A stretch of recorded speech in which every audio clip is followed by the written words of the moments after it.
আজকে আমরা শুধু দুইটা প্রশ্নের টাইপ কোশ্চেন শিখব। যে দুইটা প্রশ্ন আমাদের কাছে ভিন্নভাবে উপস্থাপন করা হয়েছে, কিন্তু দেখতে একই। একটা হলো I apostrophe D meet you, I apostrophe D meet you. কথা কি বোঝা গেছে? এখন কথা হলো এখানে এটা কি বোঝাচ্ছে, এখানে এটা কি বোঝাচ্ছে। বার এটা মিট, এটাও মিট। এটা হলো প্রেজেন্ট ফর্ম, এটা হলো পাস্ট ফর্ম। কথা কি ক্লিয়ার? এখন কথা হলো কোনটা দ্বারা কি বোঝায়। এখানে দেখেন, যদি আপনি দেখেন এই যে আই অ্যাপোস্ট্রফি ডি, এটা দুটো জিনিস বোঝায়। আইদার উড বোঝায়, নয় হ্যাড বোঝায়। কি বলছি? আইদার উড বোঝায়, নয় হ্যাড বোঝায়। অর্থাৎ আই উড অথবা আই হ্যাড, আই উড অথবা আই হ্যাড। মাথায় রাখতে হবে উড হলো মডাল ভার্ব। উড কি ভার্ব? Modal verb. এরপরে ভার্ব আসলে অবশ্যই প্রেজেন্ট ফর্মে থাকতে হবে। কোন ফর্মে থাকতে হবে? প্রেজেন্ট ফর্মে। উডের পরে ভার্ব আসলে সেটা কোন ফর্মে? প্রেজেন্ট ফর্মে।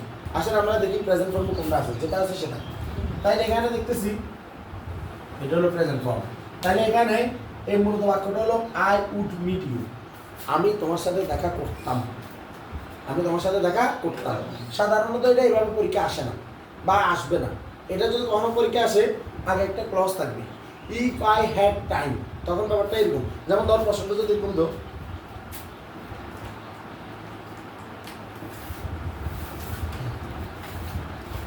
if I had time, if I had time, যদি আমার সময় থাকতো, I would meet you, আমি তোমার সাথে দেখা করতাম। কথা কি বোঝা গেছে? এখানে প্রিন্সিপাল ক্লজ হলো I would meet you, আমি তোমার সাথে দেখা করতাম। if I had time, যদি আমার সময় থাকতো, তোমার সাথে দেখতে কি হইতো? এটা কোনো মিনিং প্রকাশ করে না। এটা মিনিং প্রকাশ করার জন্য আরেকটা মিনিং দরকার আছে।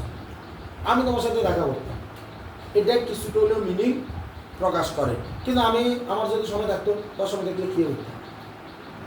এটা জনগণের প্রশ্ন, জনগণের প্রশ্ন, সবার প্রশ্ন। তোমার সময় দেখলে কী হতো? কথা কি বোঝা গেছে? তাহলে এরা অ্যাকচুয়ালি দুইটার কোনোটাই কিন্তু সম্বন্ধ প্রকাশ করে না। দুইটা মিলে সম্বন্ধ প্রকাশ করে, কিন্তু একটা আংশিক করে আর একটা আংশিক থেকে একটু বেশি করে। যেটা আংশিক থেকে বেশি করে ওটা হলো প্রিন্সিপাল ক্লজ। কথা কি ক্লিয়ার? এটা একটা কি? এটা একটা কমপ্লেক্স সেন্টেন্স। তাহলে আমার পরীক্ষায় সাধারণত প্রিন্সিপাল ক্লজকে কি করতে হয়? ট্যাগ করতে হয়। তো তাহলে আই উড মিট ইউ এটা যে আছে, তাহলে এখানে যে মিট এটা প্রেজেন্ট ফর্ম, তাহলে প্রেজেন্ট ফর্ম এটা সবসময় মডেলের পর আসে। তাহলে এটা মূলত এখানে গিয়া উড, তাহলে এটা হবে গিয়া উডন্ট আই। এটা কি হবে? Wouldn't I. আমার কথা কি বোঝা গেছে? এটা বোঝা গেছে? Wouldn't I. আর তাহলে একটা যদি উডন্ট মানে মিট এটা তো প্রেজেন্ট ফর্ম, এই কারণে উডন্ট হয়েছে। আর এটা তো ফার্স্ট ফর্ম, তাহলে এটা কি বোঝা গেছে? I had meet you. I had meet you মানে আমি তোমার সাথে দেখা করেছিলাম। আই হ্যাড মিট ইউ মানে কি? আমি তোমার সাথে দেখা করেছিলাম। তাহলে এটা কি হবে? Had and I. Had and I. আমার কথা বোঝা গেছে? এইটা হলো এই টাইপটার নাম হলো কন্ট্রাকশন ফর্মের টাইপ কোশ্চেন। এটা কন্ট্রাকশনে আছে, ঠিক আছে? মানে সংক্ষেপে আছে। বোঝা গেছে এই টাইপ কোশ্চেনটা? ওকে, এটা বন্ধ করো।